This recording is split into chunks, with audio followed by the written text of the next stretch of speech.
আমাদের একটা গ্রুপ খোলা হয়েছিল, সেখানে বলেছিল যে প্রাণীগঞ্জ গার্লস স্কুল অ্যান্ড কলেজের স্টুডেন্ট থাকবে, বয়েজ স্কুলের কিছু স্টুডেন্ট থাকবে এবং ইস্পাহানি স্কুলের স্টুডেন্ট থাকবে।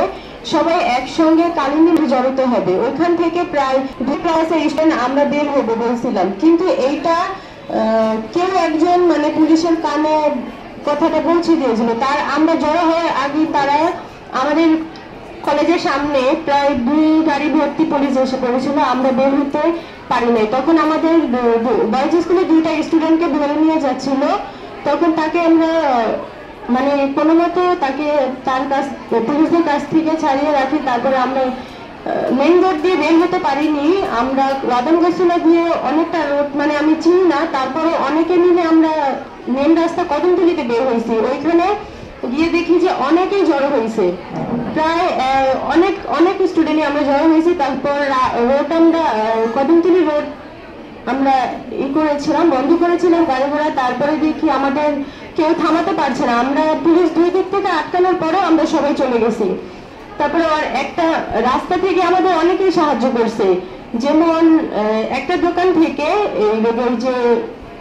ওই যে থাই দোকানগুলো যে থাকে, ওই থাইয়ের দোকান থেকে একজনের যে খাট তারপরে আলমারি সুকেস বানাচ্ছিল, ওই পাইপগুলো গ্রিলগুলো আমাদেরকে ওনারা তার পক্ষ থেকে দিছে। মানে আমাদের হাতে কিছু ছিল না, এই জন্য তার পক্ষ থেকে ওই পাইপগুলো আমাদেরকে সবাই দিছে।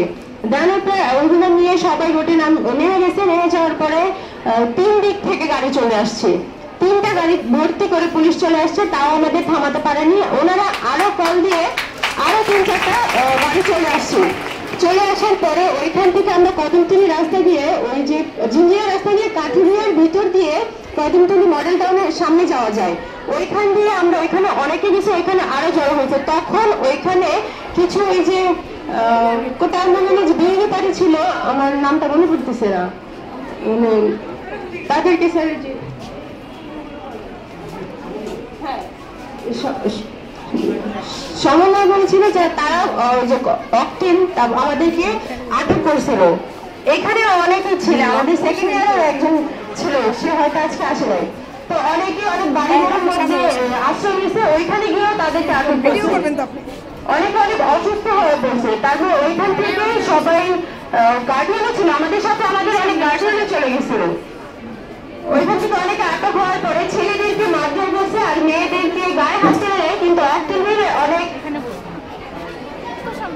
মানে তাদের অনেক প্রবলেম হয়েছিল, যেমন টাকাতে প্রবলেম হইতো, তারপরে চেহারা ঝলতেছিল, এরকম কিছু হয়েছিল। মানে প্রায় অনেকক্ষণ যাবতীয় এরকম স্যার কিছু ছেলেদের মাথা ফেটে গেছিল, কিন্তু তারপরে অনেকে থামে নাই।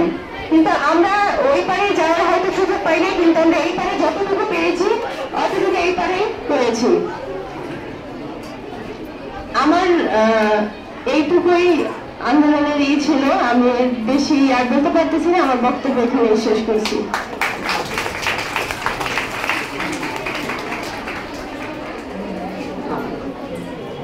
ধন্যবাদ সোনাকে।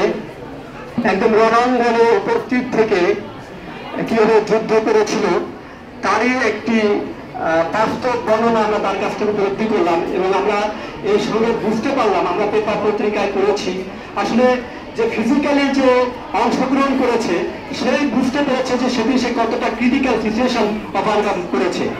আমরা অনেকে ঘরে বসে পেপার পত্রিকা পড়ে নিজ থেকে হয়তো আন্দোলনের মৌন সমর্থন জুগিয়েছি, আমরা চেষ্টা করলেও আমরা যেতে পারি নাই বা যাওয়ার সুযোগ হয় নাই আমাদের। কিন্তু আমাদের মেয়েরা এই যে সরাসরি উপস্থিত থেকে তারা যে বৈষম্যবিরোধী আন্দোলনে অংশগ্রহণ করে আজকে আমাদের যে অর্জন, সেই অর্জনের জন্য আমরা সুমায়ের জন্য একটা জোরে হাততালি দিই সবাই। সুমায়কে অসংখ্য ধন্যবাদ। সুমায় ছাড়া আরেকটি মেয়েকে যেন আমাদের ছিল।